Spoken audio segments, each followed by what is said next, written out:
One of the questions I'm asked the most often is how do we tell our kids about a serious diagnosis that's happened for somebody in our family, such as cancer?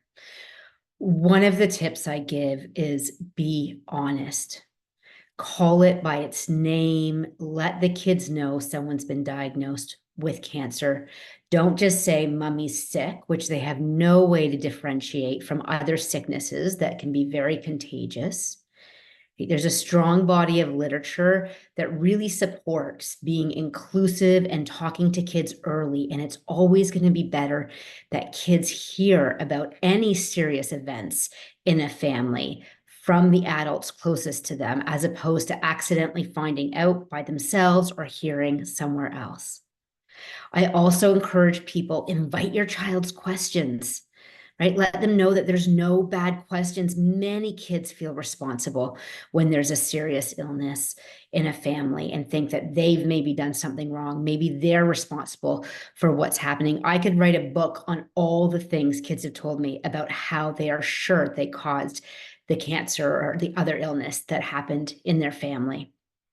So we want to let them know they can ask us any questions, and we want to be honest when they ask those questions.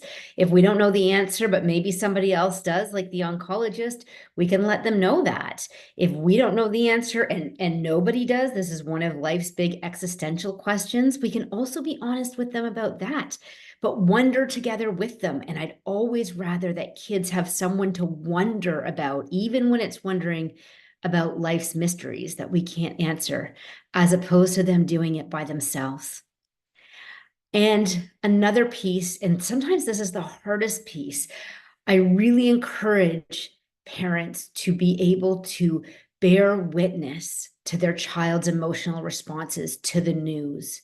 It's not our job as parents to fix their emotions or to take away their grief. And it's one of the hardest jobs, I think, as a parent, is to see your child suffering or having really big feelings. And that's where my third tip really is, to be able to help kids build up their capacity and confidence that they can feel these feelings and they can survive them. And that's where, when as parents, sometimes our instinct is like, let's swoop in and distract or talk about it, seeing a movie or ice cream. If kids are really showing a lot of emotion after learning that there's a serious illness in the family, that's okay. Just stay with them in that, right? They're probably going to shift and run and start playing long before any of the adults in their orbit do.